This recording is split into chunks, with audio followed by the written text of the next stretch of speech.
Donc, bonjour à toutes et à tous. Je vous propose qu'on attaque et puis ceux qui nous rejoindront plus tard prendront le fil au cours de la conversation. Donc, bienvenue dans ce webinaire Réussir sa transformation digitale. Notre objectif commun aujourd'hui, ça va être de partager, de comprendre et d'appréhender la transformation digitale au service des hommes et de la performance, à la fois comme levier de performance et de compétitivité, qui est indéniable et qui est bien souvent la raison pour laquelle on le déploie, et qui est également un levier d'attractivité, notamment dans une filière automobile qui connaît des complexités actuellement. Donc à travers les partages que l'on va faire, l'objectif, voilà, c'est de partager nos retours d'expérience, à la fois aussi de vous donner des méthodes, des outils et des cas concrets. Et pour intervenir aujourd'hui, nous accueillerons Guillaume, qui va se présenter. Bonjour à tous, Guillaume Demenou de la société Zozio. On expliquera ce qu'est Zozio plus tard. Moi, je suis en charge des solutions pour nos clients, donc des solutions digitales pour les aider à transformer leur usine sur des thématiques notamment de track and trace.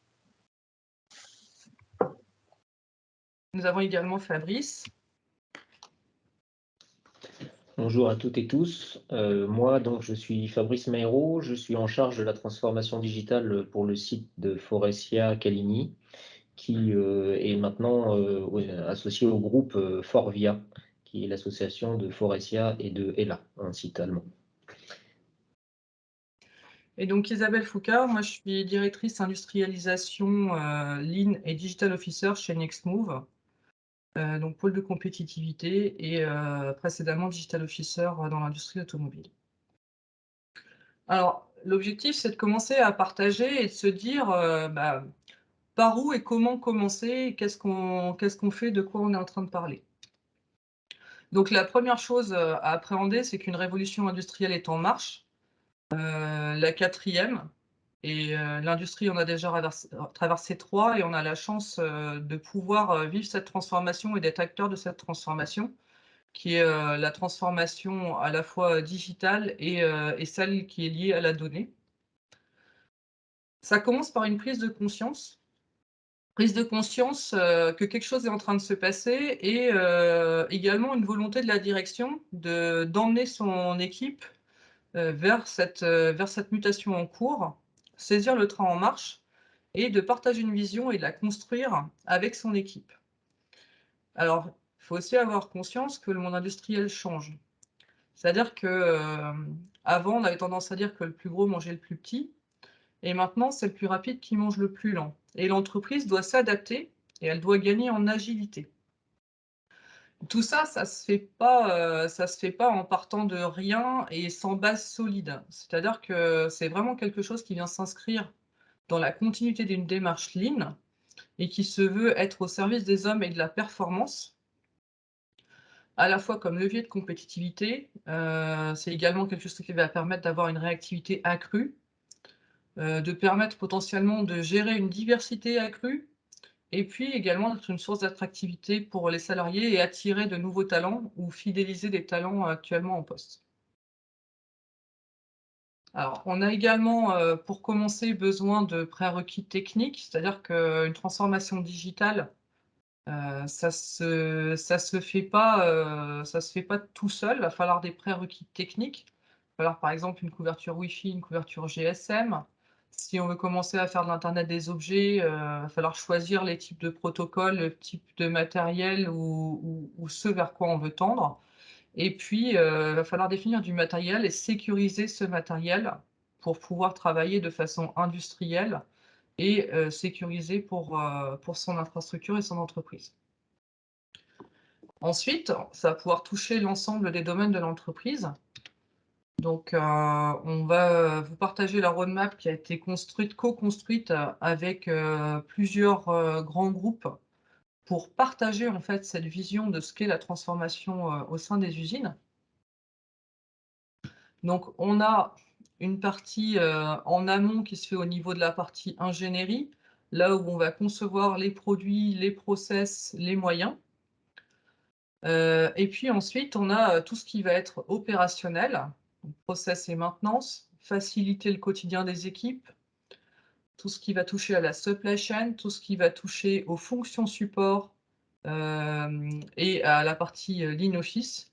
Et puis en colonne vertébrale de tout ça, on va retrouver en fait, une thématique transversale qui est la data et qui va nous servir en fait, de ligne directrice et qui va articuler l'ensemble de ces éléments.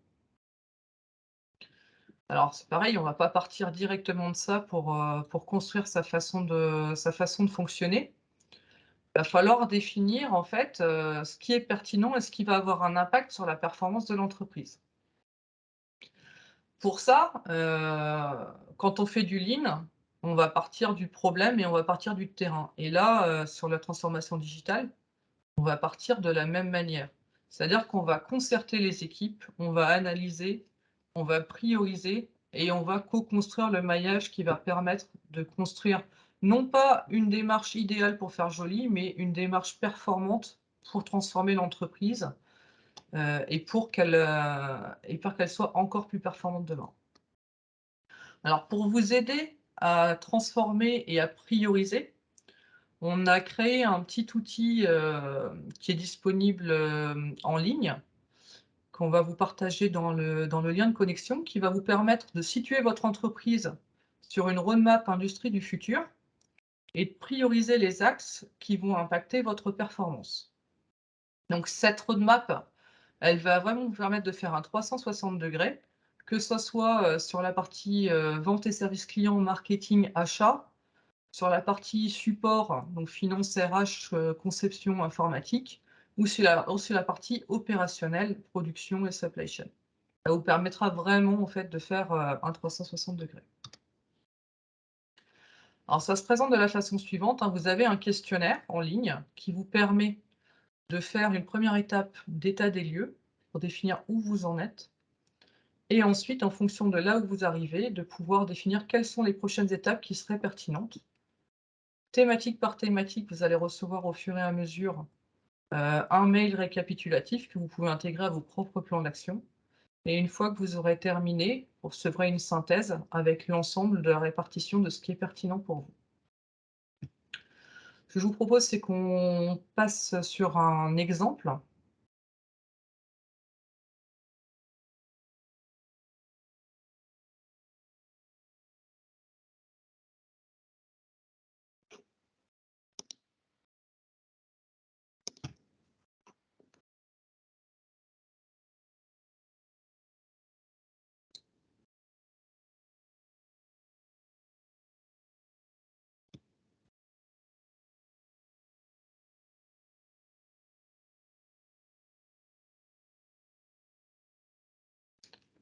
Donc, on vous a pris un exemple sur la supply chain. L'objectif, c'est d'évaluer la maturité de où on en est sur la partie supply chain. Donc, vous documentez une adresse mail pour recevoir le résultat et ensuite, vous pouvez commencer l'état des lieux en répondant aux premières questions. Donc, la première, est-ce que, par exemple, j'ai un système d'identification de mes pièces avec des codes barres ou tout autre moyen de traçage? Donc, est-ce que c'est plutôt oui ou plutôt non, hein? On ne demande pas, si c'est, 100 ou un pourcentage. Après, c'est à vous de voir ce qui est le plus pertinent et en fonction de ce que vous répondez, les questions suivantes vont se dérouler. La suivante: est-ce que, actuellement, les prévisionnels et les factures sont sur EDI ou FEDI? Ensuite, est-ce qu'une réflexion sur l'optimisation des flux préalable à une automatisation est engagée? Le sens de la question, c'est de se dire qu'avant d'aller automatiser des flux, on va les optimiser. On va pas aller automatiser quelque chose qui ne devrait pas exister. Donc on va d'abord simplifier, on va d'abord faire du lean et ensuite on va automatiser. Et si là, par exemple, je réponds non, bah, je vais pouvoir passer à la phase, de construction du plan d'amélioration. Et là, je vais me poser la suite des questions de façon différente.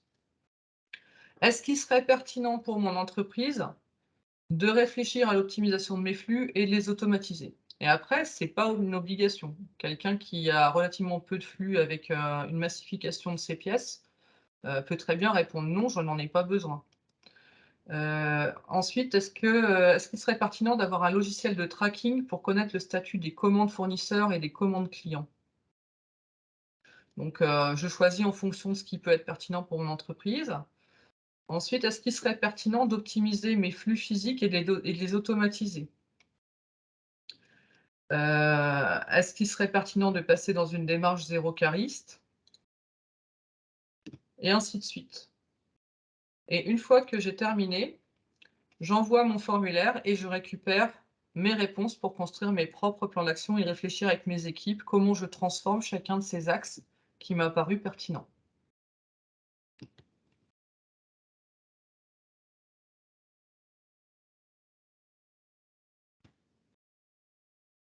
Ensuite, une fois que vous avez récupéré ces informations, vous voulez, avoir des informations sur, éclairer comment vous voulez pas refaire des choses qui ont déjà été faites ailleurs. Et du coup, nous, on vous a prévu un catalogue, donc que vous retrouverez sur le site Nextmove. L'objectif, c'est, du partage de bonnes pratiques, de ce qui se fait, et ce qui existe déjà comme briques, soit sur étagère, c'est-à-dire que c'est des choses qui ont déjà fait leurs preuves dans l'industrie et qui sont disponibles, et vous avez un catalogue en ligne qui vous permet d'accéder à toutes ces ressources avec des témoignages de clients, qui les ont installées, que vous pouvez, contacter directement via le site, et à qui vous pouvez demander, plus d'informations. Et vous avez également des offreurs de solutions qui sont capables de répondre à un cahier des charges sur une demande spécifique. L'objectif étant de pouvoir, transversaliser rapidement des briques qui existent déjà et de pas les réinventer et de ne construire que des nouvelles briques là où il y en a pas, d'existantes. Donc là, vous avez par exemple sur le catalogue de solutions les différents types de fiches qui sont disponibles. Alors, pour les entreprises qui souhaiteraient, démarrer une démarche, heu, ce qu'on propose également, c'est d'accompagner cette démarche. Donc soit vous pouvez l'amorcer tout seul, si vous estimez que votre entreprise a la maturité de faire cette démarche. Sinon, on peut également accompagner les entreprises, à la fois dans l'autodiagnostic accompagné par des experts ou par de la coécriture de feuilles de route priorisées et également par de la formation.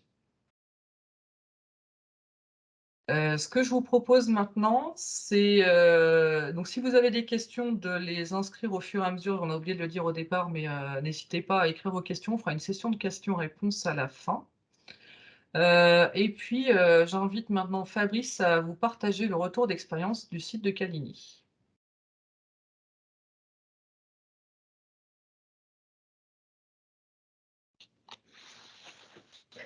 Bonjour à tous et à toutes. Donc l'idée, c'est de partager avec vous l'expérience qu'on a sur la transformation digitale sur le site de Caligny Forestia. Le groupe Forvia donc a été construit là sur février 2022. C'est la fusion de deux organisations, hein, Forestia d'un côté et Ella d'un autre côté. Aujourd'hui, pour la partie Forestia en 2021, en termes de vente, on est à 15 600 000 euros de chiffre d'affaires. En termes de people, on est à 1114 000 personnes en global. C'est 266 usines de production avec 39 R&D. On est implanté dans 35 pays. Et aujourd'hui, on est dans le top 10 des équipementiers automobiles. Donc, on est divisé en quatre activités principales. Donc, on a une activité siège pour lequel Caligny est maison mère. On a une branche intérieure système. On a une branche Clarion électronique pour tout ce qui est système embarqué. Et on a une branche qui est Clean Mobility pour toute la partie travaux avec les constructeurs sur les émissions, les faibles émissions polluantes. Aujourd'hui, il faut savoir qu'un véhicule sur trois est équipé avec des produits forestiers de la marque pour le groupe Volkswagen. Tu peux passer, Isabelle.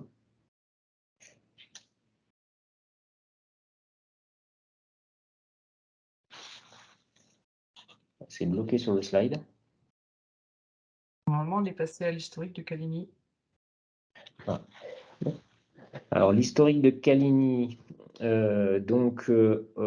aujourd'hui, c'est un groupe qui est né en 1946. Hein, c'est deux frères qui ont construit ce début de société. Ils se sont focalisés sur la conception et sur tout ce qui était outillage.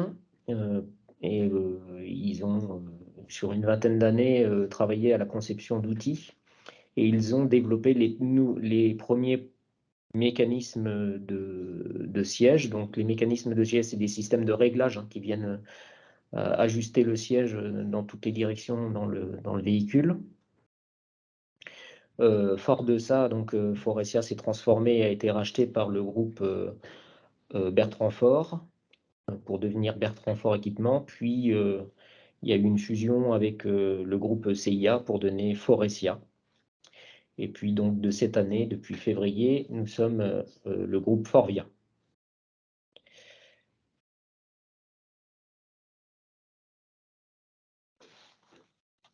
Je ne vois pas la suite. Donc, aujourd'hui, le site de Caligny, c'est 40 000 m². L'usine fait 40 000 m². On a 1250 employés sur le site.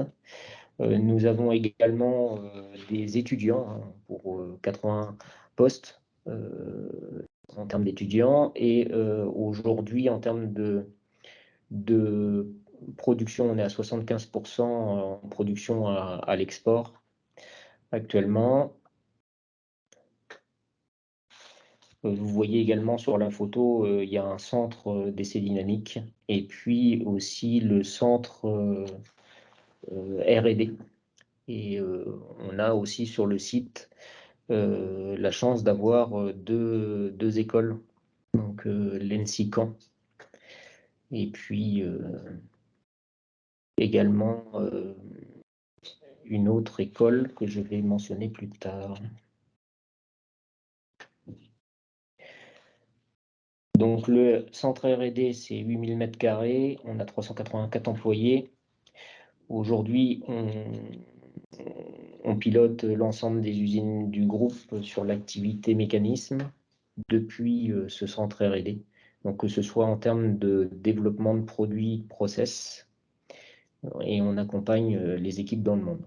Donc la chance qu'on a, c'est d'avoir la proximité avec le centre R&D pour pouvoir faire les développements et la mise en production sur le site et de faire la fiabilisation à la fois du produit et des process avant l'expédition sur les sites qui sont sœurs à l'usine de Caligny.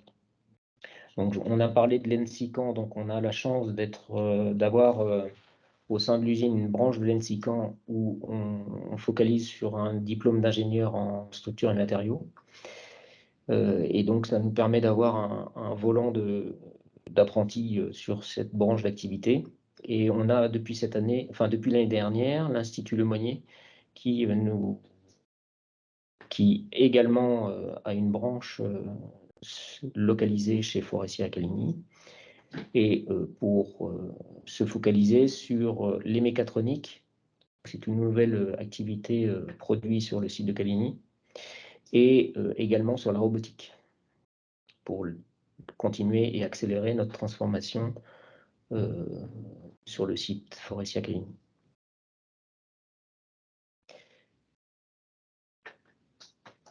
Donc aujourd'hui, les différents produits, nous avons des glissières qui permettent d'avancer et reculer le siège. Les mécatroniques, c'est des systèmes électriques qui permettent d'effectuer des mouvements combinés avec dans l'ensemble du véhicule. Donc on peut avoir des mouvements d'écran, on peut avoir des mouvements d'appui-tête, des mouvements d'accoudoir de manière électronique et électrique.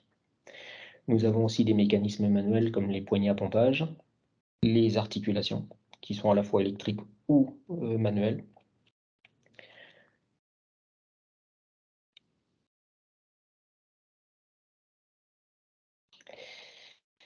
Donc, au niveau de la transformation digitale, donc, pour appuyer ce que disait Isabelle précédemment, en fait, il a fallu, comme c'était dit, de faire une prise de conscience.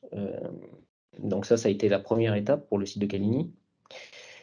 Après, nous avons eu une étape d'initialisation, une étape de construction des fondamentaux, en fonction de ce qu'on a vu.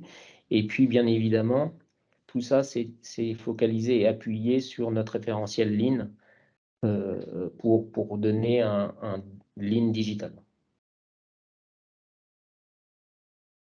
Donc, sur la partie prise de conscience, en fait, la prise de conscience qu'on a fait, c'est le gap entre les outils qu'on a dans notre quotidien au niveau personnel, donc les tablettes, les smartphones, les ordinateurs qui nous permettent de commander, de faire de faire des opérations depuis sa maison sans avoir de difficultés particulières, hein, commander des colis, à savoir où sont les colis.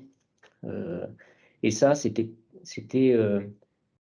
l'analogie qu'on a fait entre ce qu'on pouvait avoir dans notre vie privée versus ce qu'on pouvait avoir dans nos usines de production.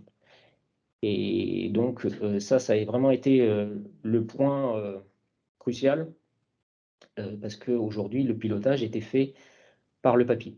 Pourquoi par le papier? Parce que c'était aussi une manière pédagogique pour pouvoir transmettre de la formation vis-à-vis de nos équipes. Parce que historiquement, dans le Lean, on avait cette démarche de vouloir transcrire par le papier les éléments. Les points de blocage qui existaient, et ça, Isabelle l'a évoqué tout à l'heure, c'est d'identifier les technologies existantes. Et la difficulté, c'est qu'il y a pléthore de technologies sur le marché. Et la difficulté à laquelle on fait face, c'est de savoir vers quoi on va. La difficulté qu'on avait sur le site, c'était de voir l'écosystème existant et le fait qu'on avait des équipes informatiques qui étaient extrêmement focalisées sur l'architecture et sur l'administration de réseau, mais pas obligatoirement sur des solutions digitales.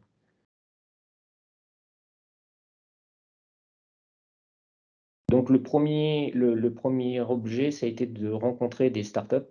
Donc on a eu, par le biais de Moveo, Nextmove, les rencontres avec des startups de la région pour pouvoir échanger sur sur quelles étaient les démarches et les étapes à mettre en œuvre pour pouvoir transformer le site. Donc on était parti directement solution.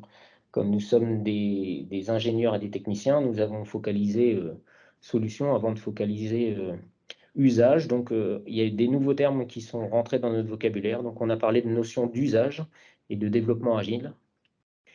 Et donc l'idée, c'était de se comprendre, parce que la difficulté, c'était la différence et le gap de vocabulaire entre des unités de production extrêmement focalisées sur leur système de production et de lean management, mais pas du tout focalisées sur la transformation digitale.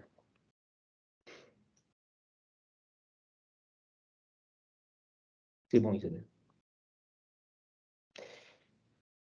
Donc, en fait, les principes de base, c'était pour Faurecia Caligny, une fois qu'on a eu identifié les premiers usages, et les usages, on les a identifiés par rapport à des problématiques, donc c'est ce que évoquait Isabelle tout à l'heure, c'était de se dire, aujourd'hui, c'est quoi nos problématiques, et comment on peut y répondre de manière simple, avec des outils numériques, sans que la transformation soit trop forte pour les équipes. Et l'idée de Caligny, c'était de ne pas installer des écrans sans vocation. Donc notre focus, c'était d'aller faire la chasse au gaspillage. Et l'autre point, le deuxième point, c'était que fallait que les outils s'adaptent à notre organisation dans un premier temps pour éviter une rupture de changement trop forte qui aurait amené un probable rejet. Donc, on a fait des transitions comme le Lean par petites étapes. Pour pouvoir, par la suite, faire une transformation plus grande. Donc, comme on le disait, tous ces petits pas, ça nous a permis de collecter de la donnée et de commencer à mettre de la donnée à disposition.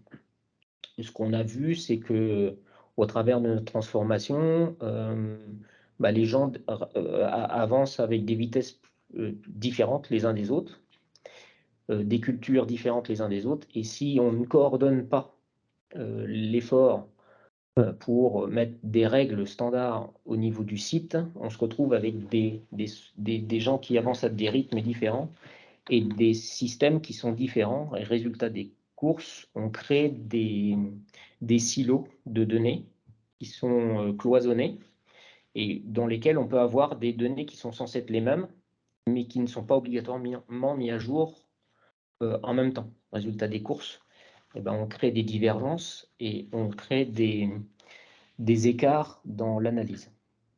Donc ça, on a veillé à tout ça pour déjà minimiser l'effort pour la collecte des données pour l'ensemble des équipes du site. Donc je vais prendre un exemple bête, mais un comité de direction, les indicateurs de direction, ils sont souvent affichés, donc disponibles à la lecture pour les tierces personnes. Et ces fichiers étaient stockés sur des PC des personnes en charge du sujet. Donc, quand les gens étaient absents ou en déplacement, on n'avait pas accès aux données. Donc, l'idée était de changer cet état d'esprit. Donc, on a commencé, comme le disait Isabelle, par le comité de direction. C'est bon pour cette étape.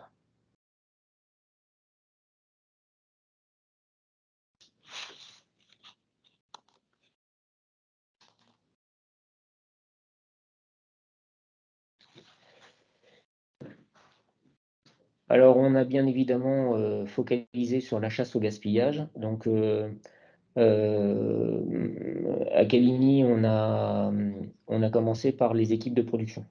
Aujourd'hui, un conducteur d'installation chez Faurecia, le temps de cycle d'une ligne de fabrication, c'est 5 secondes. Toutes les 5 secondes, il y a un produit qui est fabriqué. Et donc, ce qu'on voulait, c'est que le conducteur se focalise sur sa conduite de ligne. Mais le premier constat, c'était que ce conducteur, il passait 1 heure de son temps, en moyenne, sur 8 heures de production, à renseigner des indicateurs pour son chef. Et donc, on a souhaité drastiquement diminuer ce temps de non-productivité. Et pour ce faire, donc on a travaillé sur des outils digitaux pour simplifier le fonctionnement des reporting. Donc ça a été le premier état. Ça nous a permis aussi de supprimer des temps passés par nos services support à l'analyse de données parce qu'on a généré automatiquement des rapports de production. Donc ça nous a permis de chasser les gaspillages à ce niveau-là et d'accéder en temps réel à l'information. Donc ça a été aussi révélateur. Ce n'était pas le premier levier qu'on souhaitait mettre en œuvre, mais en fait, ça nous a permis d'accéder en temps réel à l'information et de rapidement accélérer la réactivité du site, parce que si on peut accéder en temps réel, on a une réactivité en temps réel également. Et on a aussi une escalade en automatique des informations d'écart par rapport à un objectif, sans avoir obligatoirement besoin de passer en synchronisé sur la ligne de production pour voir l'écart. Donc ça, c'est vraiment ce qui nous a permis d'accélérer et d'accroître notre TRS. Vous le verrez dans l'état des lieux de l'activité de performance de nos lignes de production, dans les slides qui viennent. L'autre intérêt, c'est que ça nous a permis de massifier et d'unifier l'information remontée sans qu'elle soit transformée, parce qu'en fait, ce qui se passe, c'est quand un conducteur de ligne note quelque chose sur sa feuille de production et qu'une personne lit la feuille de production et ressaisit l'information dans un système, elle va obligatoirement l'interpréter. Donc il y a une première phase d'interprétation, puis souvent une autre, parce qu'il y a quelqu'un derrière qui fait de l'analyse de données et qui va retranscrire l'information une troisième fois. Et donc au final, les managers, ils avaient eu 2 ou 3 filtres en amont de la donnée avant de pouvoir l'exploiter, avec le risque qu'on soit à côté du besoin de l'opérateur. Donc on est factuel et on reste sur la donnée brute. Voilà. Et ce qu'on voulait éviter, c'était de virtualiser le management. Donc ça, c'est extrêmement important. Le SMS permet d'accélérer l'information, mais la prise de décision, elle se fait sur le terrain devant la nuit, quoi. Donc ça, c'était important. Donc ça nous a permis de gagner du temps. Enfin, ça nous a permis d'éviter de solliciter les superviseurs de production, donc les chefs d'équipe, sur de la remontée d'informations, mais ça nous a permis de les focaliser sur de l'action avec leurs équipes. Ça, c'est vraiment extrêmement positif de ce point de vue-là. Et ça, on ne l'avait pas obligatoirement vu au départ.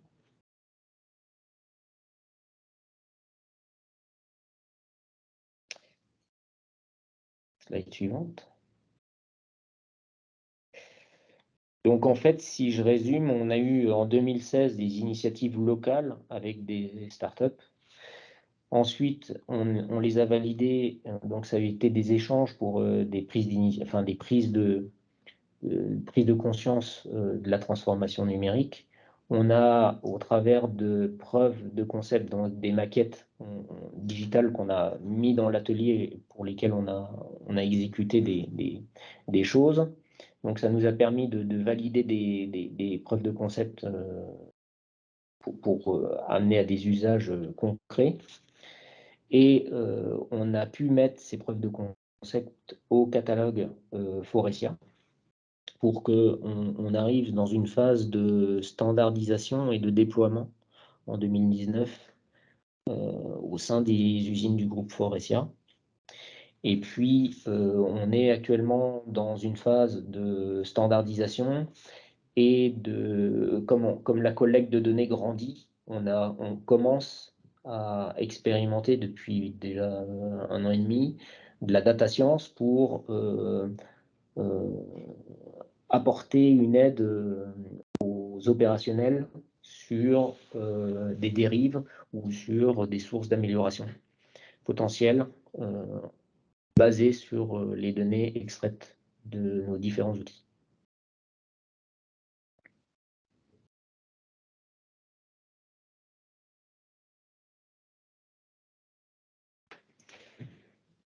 Donc l'usine de Caligny, elle est Lab Factory, donc on teste l'ensemble des solutions pour les activités sièges. Donc on déploie de la robotisation, on déploie des automatisations fortes. On déploie également le Manufacturing Execution System. Donc ça, c'est ce que disait Isabelle tout à l'heure, c'est toute la partie gestion de production en atelier avec les outils de planification, d'exécution en production et d'expédition. Donc toute la partie logistique. Et bien évidemment des initiatives locales pour continuer à accroître notre connaissance de la transformation et puis aller chercher des nouvelles technologies et des nouvelles sources de productivité pour le site de Caligny.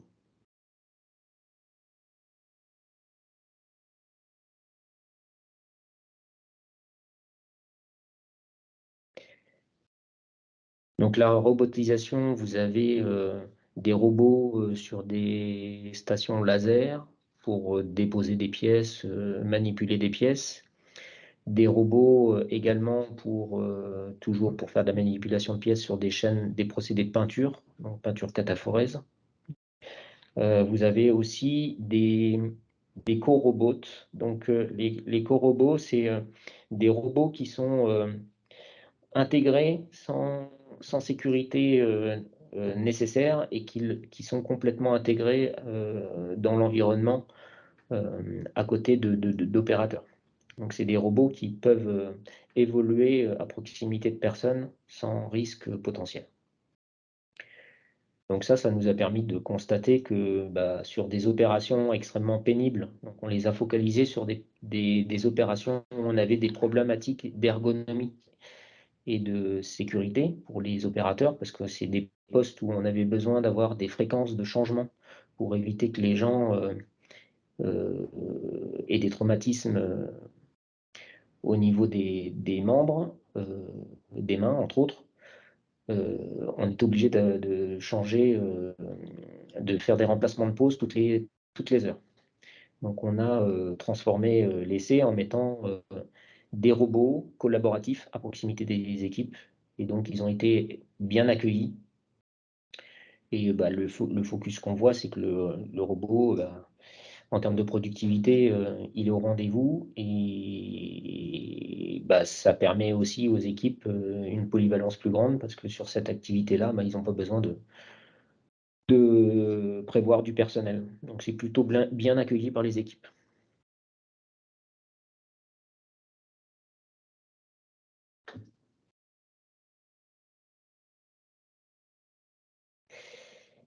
Le Manufacturing Execution System, donc en fait la partie MES, donc beaucoup veulent se lancer directement sur cette phase-là. C'est la dernière phase qu'on est en train de mettre en place, sur laquelle je me focalise beaucoup.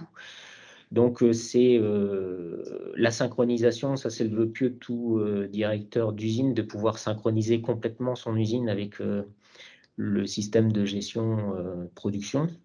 Donc nous c'est SAP.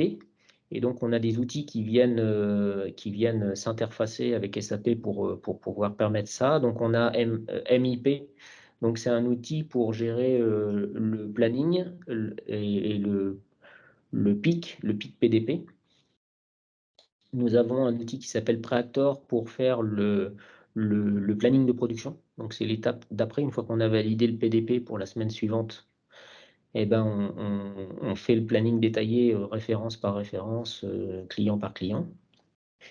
Une fois qu'on a fait avec Preactor le planning référence par référence dans le détail, on l'injecte dans une solution qui s'appelle Neo. Et Neo, c'est un système qui va exécuter le planning décidé en production. Et donc, ça va permettre d'exécuter le flux tiré et ça envoie sur chacune des lignes le planning de production à suivre dans l'ordre pour pouvoir préparer les camions. DMC, Digital Management Control, ça permet de contrôler la performance de chacune de nos lignes. Donc c'est par cet outil-là que nous avons commencé pour continuer à accroître notre performance de production. Et MLean vient supporter tout ça. MLean, c'est une plateforme d'outils qui sont utilisés pour toutes les activités dans le gap de production. Donc, vous allez avoir les routines superviseurs, les routines gap leaders, vous allez avoir les standards de travail, les audits de standards de travail, les matrices de polyvalence. Enfin, tout est intégré à l'intérieur de cet outil.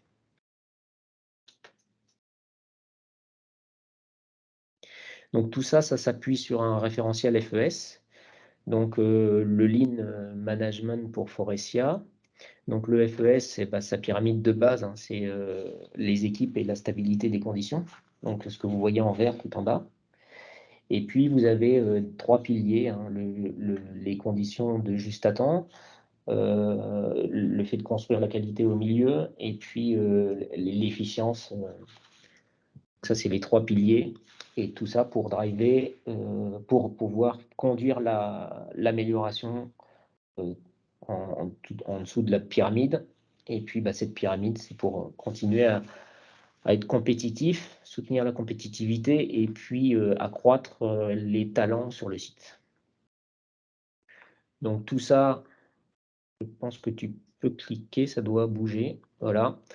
Donc on va retrouver les outils à différentes étapes. Hein. Donc MIP qui est le PIC PDP. Donc si on a une solution stable, c'est mieux pour asseoir l'amélioration. Preactor, le planning, c'est pour permettre d'être en juste à temps avec nos clients. Neo, Ça permet de respecter l'engagement qu'on a pris au niveau des producteurs pour respecter les plannings qui ont été validés.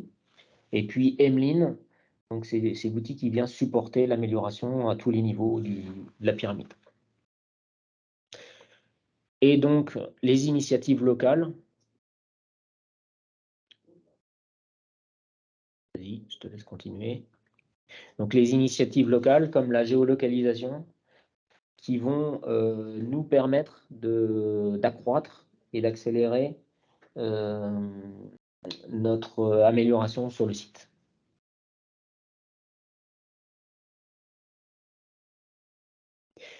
Donc, je vous ai parlé de DMC. Donc, en fait, les équipes de production, ils avaient un papier. Donc, vous avez une version papier, hein. Donc, le gars, il prenait son stylo, il faisait son graphique et il venait écrire ses quantités, il faisait le cumul et il mettait ses annotations sur la feuille de papier.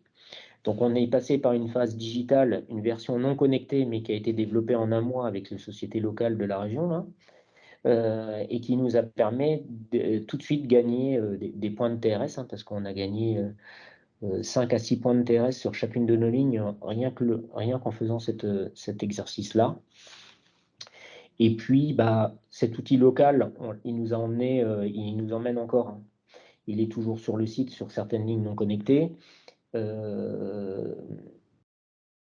Il nous amène vers un outil standard, hein, parce que le groupe a intégré dans SAP cette version fil de l'eau. En fait, le fil de l'eau qu'on a fait sur Calini, ça a permis de faire un cahier des charges et ça a permis de donner au groupe les éléments à intégrer dans l'outil standard pour pouvoir avoir un système intégré.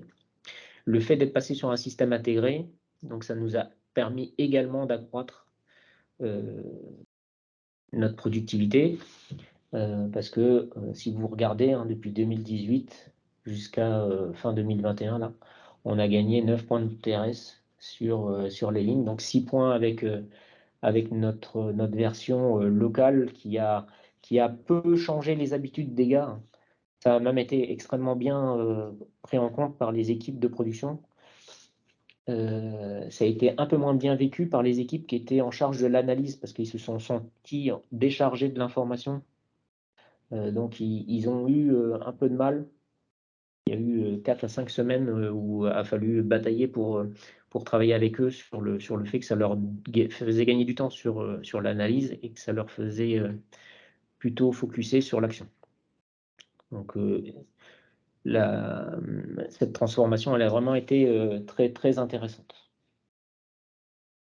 Et le fait de basculer sur un système automatique, ça nous a permis de continuer à accroître le TRS. Ça nous a permis de rendre plus précis nos stocks parce qu'on est connecté aux machines maintenant.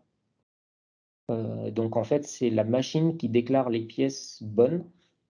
Donc, et c'est elle qui exécute l'opération de déclaration pour que ce soit prélevable par les équipes logistiques. Donc, c'est la machine qui édite l'étiquette de production au statut déclaré, donc, ce qui permet donc au statut déclaré dans notre système de logistique, de gestion de production. Et donc, le producteur n'a plus d'étape de déclaration manuelle à faire dans le système. Donc, ça précise nos stocks en quantité. Et ça permet aussi de préciser les événements de non-production, parce que la machine, elle connaît le début et la fin de l'événement de non-production. Et donc, il nous reste encore une étape de qualification des tickets en automatique. Mais la difficulté qu'on a sur Calini, c'est qu'on a des process qui sont multiples, ce n'est pas des simples machines. Donc, sur une simple machine, c'est assez facile de pouvoir envoyer les pannes, les changements de série, la non-qualité,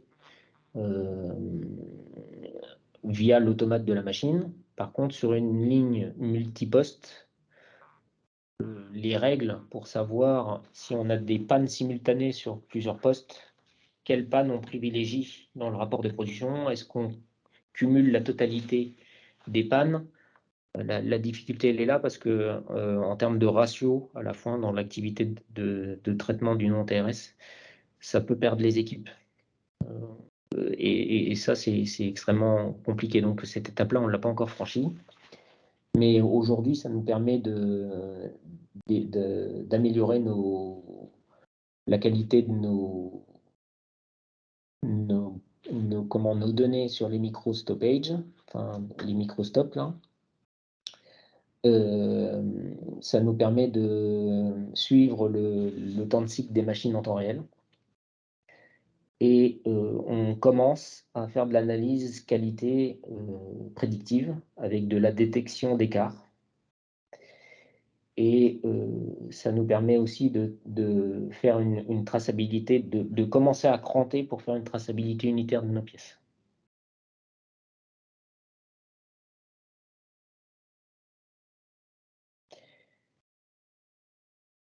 Donc, je ne reviendrai pas là-dessus. Emlyn, en fait, c'est une plateforme qui permet de gérer la totalité de nos éléments. Donc, ce qu'on appelle le plan de tour. Donc, le directeur d'usine fait un tour d'usine avec des seuils, des critères qu'il doit traiter, qu'il doit contrôler dans l'usine, avec des rencontres avec ses managers de niveau 1. Le système d'alerte qui permet d'alerter sur des dérives dans l'usine. Le système d'assignation des tâches. Donc, c'est un PDCA qui est une liste de courses dans le système. Les idées d'amélioration, traiter les idées d'amélioration. On traite aussi tout ce qui est QRCI, donc tout ce qui est incident client à l'intérieur de la plateforme. On va traiter aussi tout ce qui est OK première pièce. Donc, les OK première pièce, c'est ce qui permet de valider la production en début d'équipe pour chacune de nos équipes de production. Il revalide qualitativement que tout se passe bien sur la ligne. Et puis, vous allez retrouver en bas des fondamentaux sur la gestion des rôles pour les superviseurs et gap leaders. Et puis, bien évidemment, les standards de travail. Donc, c'est les instructions de travail pour les équipes. Donc, c'est des modèles qui s'appuient sur de la vidéo. Donc, on bascule de fichiers Excel avec des photos à plutôt des modes opératoires en vidéo. Voilà. Et donc là, depuis l'année dernière, donc Isabelle évoquait le fait qu'on partait toujours d'une problématique. Donc nous, on parle toujours du plan d'amélioration de l'usine. Donc au niveau de ce plan d'amélioration de l'usine 2021, dans les points qu'on souhaitait améliorer, on avait un écart lié à nos inventaires financiers. Tous les 6 mois, sur le site, on fait un inventaire complet de nos composants à toutes les étapes du process. Donc ça nous oblige à faire un arrêt complet du site sur 2 équipes. Et donc on a des écarts tous les 6 mois de 100 000 euros. Ça représente 0,4% aujourd'hui, mais ce qui est important, c'est on veut absolument. La difficulté de faire cet inventaire tous les 6 mois, c'est qu'on ne sait plus ce qui s'est passé au bout des 6 mois. Donc, on a du mal à retrouver les causes de perte. Donc, on a bien des Pareto qui nous permettent d'évoquer et d'analyser les écarts, à quel endroit on a les écarts, mais c'est le pourquoi on a ces écarts qui est compliqué à historiser. Et donc, l'idée de la géolocalisation, c'était de pouvoir tracer en temps réel les flux dans l'usine. Donc, on travaille par lot de fabrication. Donc, en fait, on travaille par bac. Et donc, l'idée, c'est de tracer avec un système de géolocalisation en temps réel les informations issues de l'étiquette de production à l'intérieur du tag. Donc, ça nous permet, au travers de la plateforme, d'avoir une info temps réel de notre flux, donc en profondeur, donc depuis les composants jusqu'à l'assemblage final, Et ce qu'on commence à identifier, c'est l'impact d'une décision qu'on a pu prendre en comité de direction au travers d'un SMS en disant bah, on va couper une équipe à tel endroit parce que on n'a pas besoin. Et cette décision, elle peut impacter 6 ou 7 heures plus tard l'aval sans qu'on ait fait le lien obligatoirement. Donc l'idée, c'est que cette solution nous permette de fiabiliser ça, et puis bien évidemment d'accélérer la réaction, comment je vais le dire, la mise à jour de nos stocks dans notre système d'information. On a la réalité du terrain qui peut être en écart avec notre système d'information parce qu'on a un opérateur qui a fait une mauvaise déclaration. Je vais prendre un exemple. Vous avez un scanner sur une ligne de fabrication. Le scanner permet de faire la déclaration en automatique pour le gars. Ça, c'est génial. Mais il suffit que le gars, il scanne avant la pause. Il part en pause. Il revient et puis il se dit, mince, je ne sais plus si j'ai scanné. Donc, il reprend son scan, il rescanne. Donc, il fait une double déclaration. Il ne vérifie pas. Et puis, bah, vous vous trouvez avec des doubles, triples déclarations dans le système. Donc, ça, c'est un exemple. L'autre exemple, c'est il scanne et puis il ne se rend pas compte qu'il n'a plus de papier dans son imprimante. Résultat des courses, il va sur-déclarer et puis d'un seul coup, il va se rendre compte qu'il n'a pas de papier. Donc, des exemples comme ça, on en a plein qui sont liés à cette transformation. Et donc, l'idée de la géologue, c'est de vulgariser le flux et de pouvoir cranter à chaque étape du flux les éléments et par la suite d'avoir un système d'alerte sur le flux pour pouvoir challenger les stocks en se disant bah, à tel endroit j'ai toujours 4 bacs, c'est pas obligatoirement nécessaire, je peux peut-être descendre à 2 et je regarde en temps réel l'impact de ma décision sur la suite du processus.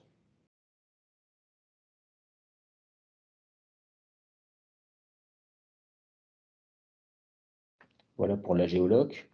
Donc la géologue sur l'usine, donc elle fait 40 000 m². Donc vous voyez là aujourd'hui on est sur une preuve de concept. Donc on est sur le flux le plus où on a le plus fort volume. On a 5 lignes de production qui sont à 5 secondes de temps de cycle.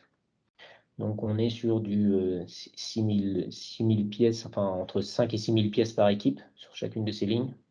Donc les volumes sont importants. Donc on part des presses. Donc c'est la zone qui est en gris.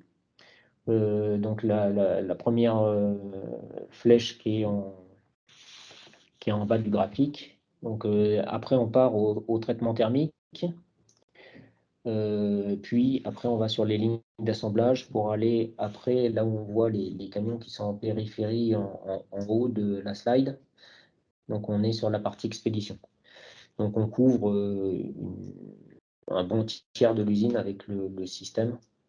Et donc aujourd'hui, en termes de feedback, on est à moins d'1% d'erreur sur ce flux. On a 230 balises pour localiser les tags. Et on a, si je ne dis pas de bêtises, on a 230 tags et on a 40 balises pour localiser les tags. Et donc aujourd'hui, on travaille beaucoup pour que les équipes, les superviseurs puissent être coach sur la solution. Donc il faut savoir qu'ils voient en temps réel sur leur téléphone l'état de leur stock, zone par zone. Donc ça leur donne beaucoup de réactivité sur les inventaires en fait, parce qu'en moyenne, par équipe, ils passent 45 minutes à faire des inventaires. Et donc c'est ce temps-là qu'on cherche à gagner pour plutôt les focaliser sur de l'action plutôt que de l'inventaire. Voilà. Merci beaucoup Fabrice pour ton intervention. Je vais intervenir rapidement pour vous présenter Zosio. Donc on accompagne notamment Fabrice sur les éléments de géolocalisation qu'il a évoqués aujourd'hui. Alors Zozio, aujourd'hui, on est une start-up de 15 personnes. À la fin de l'année, on sera 30 parce que ça y est, l'évolution commence à être très rapide. On est déployé sur plus de 100 sites industriels aujourd'hui dans le monde. Zozio est parti de plusieurs constats pour fonder son offre de solutions. Donc voilà les constats du secteur automobile qui reviennent assez régulièrement. C'est des constats qui sont aussi présents dans d'autres secteurs. Donc des constats sur la traçabilité, l'excellence opérationnelle, des constats financiers, donc des retards de livraison en bord de ligne, des non-respect du FIFO-LIFO, une gestion des stocks qui peut être difficile, des écarts de stock comme on l'évoquait. Donc je vous laisserai relire ces constats, on vous enverra la présentation. Et je vais vous expliquer comment on accompagne aujourd'hui nos partenaires. Donc, on a une solution de pilotage en fait de tout ce qui est actif dans votre usine, de tout ce qui est mobile. Donc, pour ça, on a des solutions de traçabilité qui existent sur le marché, qu'on co-développe, qu'on va placer sur ces éléments. On va récupérer des données qui existent déjà chez vous, qui ne sont pas forcément extrêmement bien exploitées ou pas à fond aujourd'hui. Et on va associer ces deux données et vous les mettre à disposition sur une plateforme de pilotage. Il y a on va dire, cinq grandes étapes. Donc, c'est le service de track and trace, la collecte de données, et ensuite, vous avez des niveaux de service qui peuvent aller du pilotage de l'équipement à l'optimisation de flux et à la logistique prédictive. Je vais revenir très rapidement sur ces éléments. Donc voilà, on en parlait tout à l'heure, comment on peut récupérer de l'information par API, par scan d'étiquette. Donc tout ça, on va appairer, on va récupérer l'information. Et ensuite, sur les autres éléments, tu peux passer la slide, s'il te plaît. On va avoir tout ça qui se présente sous forme de tableau assez interactif que vous pouvez configurer vous-même. On va les configurer au départ avec vous, bien sûr, et ensuite vous pouvez les faire évoluer dans le temps. Donc avoir des dashboards, par exemple, pour regarder dans quelle zone sont les éléments, combien de capacités de production j'ai, comment évoluent ces capacités dans le temps. Ensuite, vous avez aussi, on peut passer aussi cette slide, des cartes pour retrouver facilement ces éléments dans l'usine. Aujourd'hui, il y a la perte de temps pour retrouver des éléments qui parfois peut être très pénalisante en temps. Voilà, vous avez sur chaque élément, quand vous cliquez dessus, son descriptif. Vous avez l'historique, bien sûr, pour retracer tout ce qui s'est passé de manière carte ou de manière de tableau. À chaque fois qu'il y a un changement de condition, un changement de zone, vous pouvez retracer l'historique d'un élément. Donc, vous pouvez faire ça pour voir ce qui s'est passé dans le temps et analyser les différents déplacements. Vous avez ensuite toute une partie d'alerting, si vous êtes en retard, si vous dépassez des seuils qu'on va prédéfinir, s'il y a moins de temps de pièces disponibles pour la production ou s'il y a trop de pièces qui sont stockées dans un endroit. Donc à chaque fois, vous pouvez avoir un système d'alerte par mail, par SMS, pour vous prévenir des alertes qu'on va configurer au départ sur tous les éléments qui peuvent être bloquants pour vous. Et ensuite, vous pouvez analyser les tendances, donc les évolutions des tendances, des quantités dans le temps de chaque élément, dans chaque zone, et voir si vous avez des cycles qui se dégagent, des trames, des choses qui vont se répéter dans le temps, et ça va pouvoir ensuite permettre ces analyses des tendances de faire du prédictif au bout de plusieurs mois et de pouvoir vous aider à prévoir votre logistique de production en amont grâce à cette tendance qu'on aura détectée en fonction des jours de la semaine, des mois de l'année et tous ces éléments. Et ensuite, bien sûr, vous avez la partie analyse de flux. Donc, vous pouvez générer automatiquement des sortes de diagrammes spaghetti pour voir l'efficacité, le temps moyen de vos flux entre les zones et vous pouvez comparer l'efficacité de ces flux entre deux périodes de temps. Vous pouvez faire des changements organisationnels en intérieur dans l'usine. Et du coup, vous allez pouvoir comparer l'efficacité d'une période par rapport à une autre, donc en fonction du nombre de transits, de l'efficacité qu'il a eu par rapport à la période précédente. Donc voilà, ensuite, il y a d'autres éléments comme des analyses de flux, de stock, pouvoir voir les immobilisations, depuis combien de temps vos éléments sont immobilisés, dans quelle zone, et d'autres outils à votre disposition. Donc, on a déjà parlé du cas de Forestia qu'on a évoqué. Je vais évoquer rapidement deux autres cas pour vous donner d'autres perspectives. Un cas sur le pilotage de contenants, gestion FIFO-LIFO. Donc, le contexte, c'était une gestion des contenants qui était un peu compliquée. On ne savait pas quels étaient les contenants pleins, quels étaient les contenants vides. une gestion du FIFO-LIFO qui n'était pas respectée parce que le tableau à pion n'était pas forcément mis à jour. Donc, là, on a travaillé sur une double technologie. On a équipé les carafourches d'antennes RFID, tous les contenants de tags RFID, et en plus de ça, on géolocalise les carafourches. Donc, quand on déplace un contenant avec le carafourche, on le lit grâce à la RFID et on connaît sa position grâce à la technologie Ultra Wideband. Donc, on sait où on va déposer chaque élément qu'on est en train de transporter. Donc, ça, c'est la technologie, on va dire, de base. Et ensuite, vous avez des ordres qui sont donnés au cariste en fonction du film de production sur quel contenant il doit sortir du stockage pour l'amener sur la ligne d'assemblage et des ordres aussi de récupération des contenants qui arrivent en usinage et qui doivent être stockés et où les stocker exactement, dans quel travée.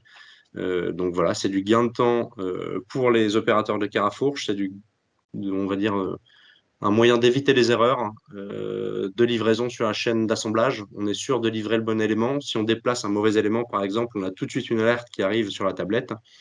Donc le but, c'est qu'il n'y ait aucune rupture de la production sur la chaîne d'assemblage.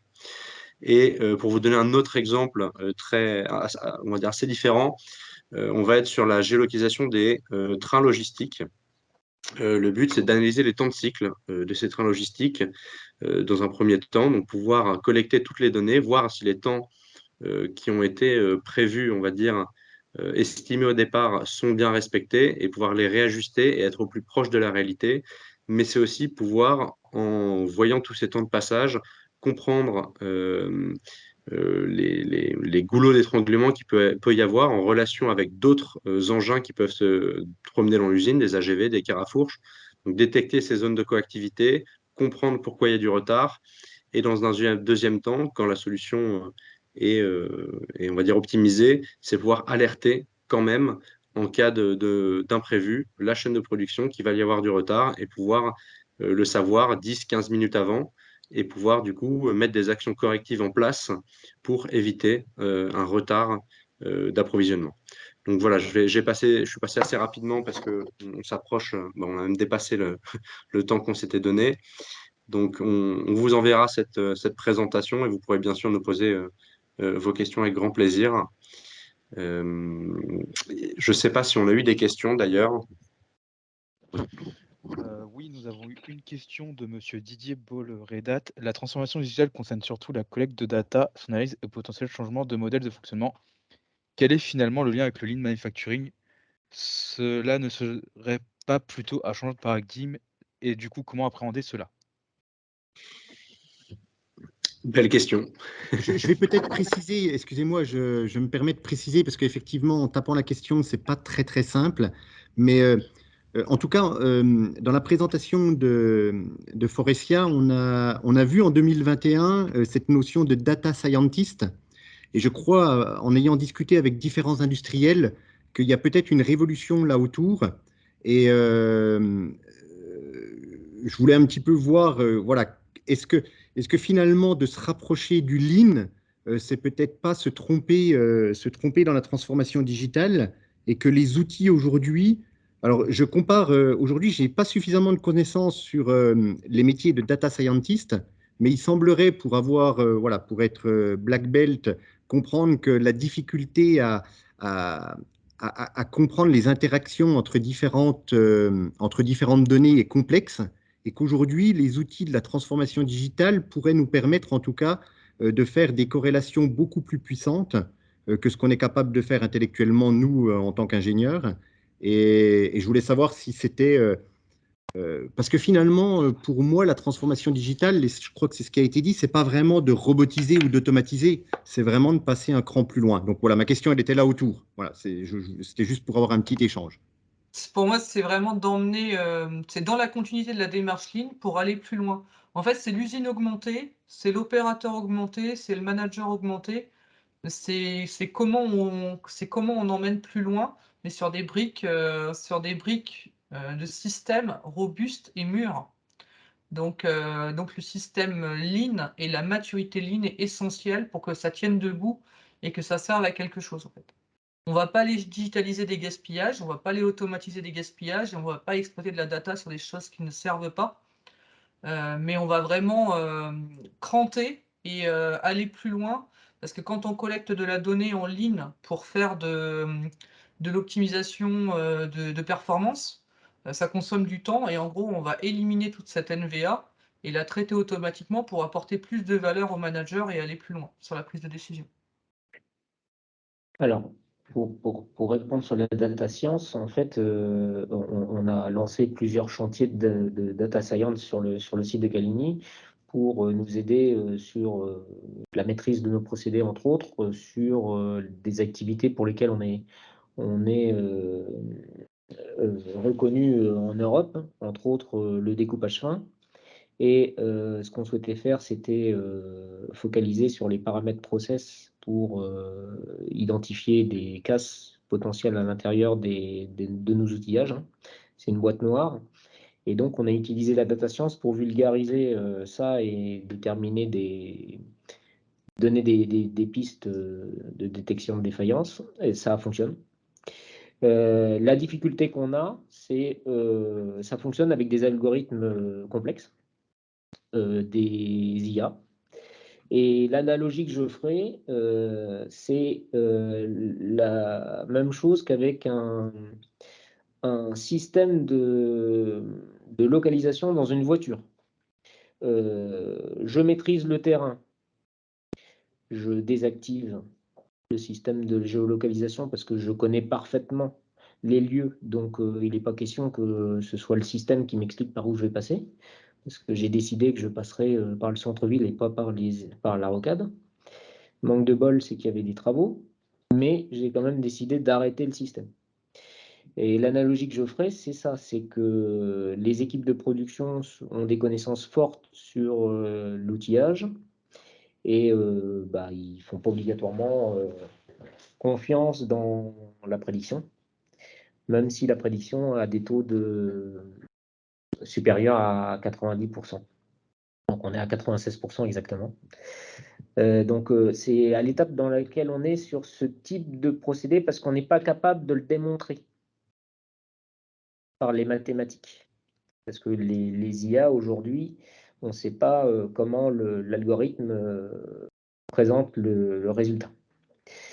En revanche, la data science, elle nous amène des choses concrètes, et là je reprends ce que Isabelle disait, sur du pré-traitement de données, entre autres sur des métiers d'approvisionneur, sur des spare parts, enfin sur toutes les activités de pièces de rechange.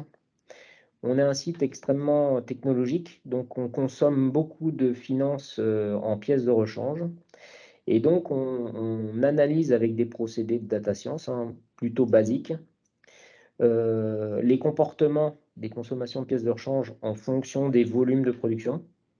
Et ça nous permet de challenger le stock sur les pièces de rechange au sein du site. Et ça nous a permis de baisser drastiquement, parce qu'on a baissé à hauteur de 20%.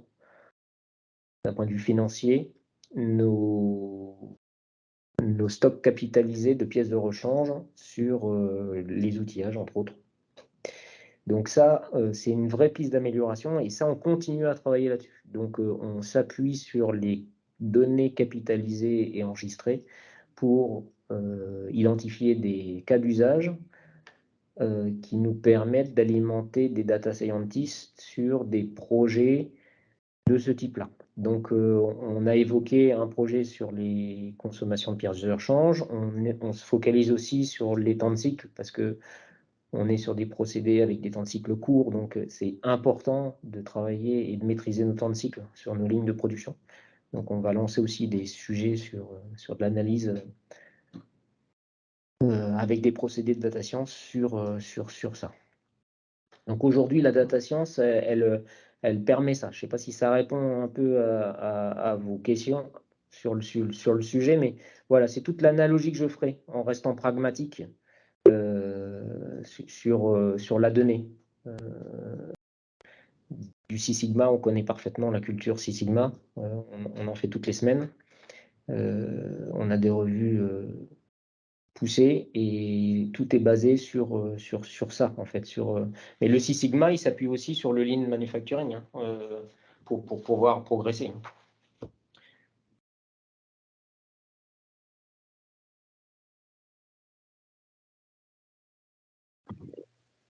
Voilà, je ne sais pas si ça répond à votre question, hein, sur vos questions par rapport à cette transformation. Oui, en partie, merci. En partie.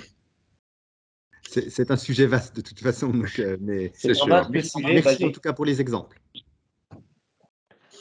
De rien, merci.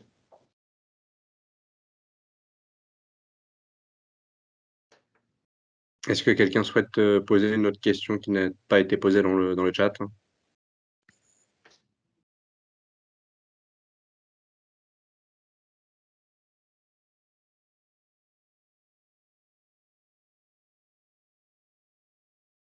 J'en conclus qu'on a été plutôt clair, tant mieux.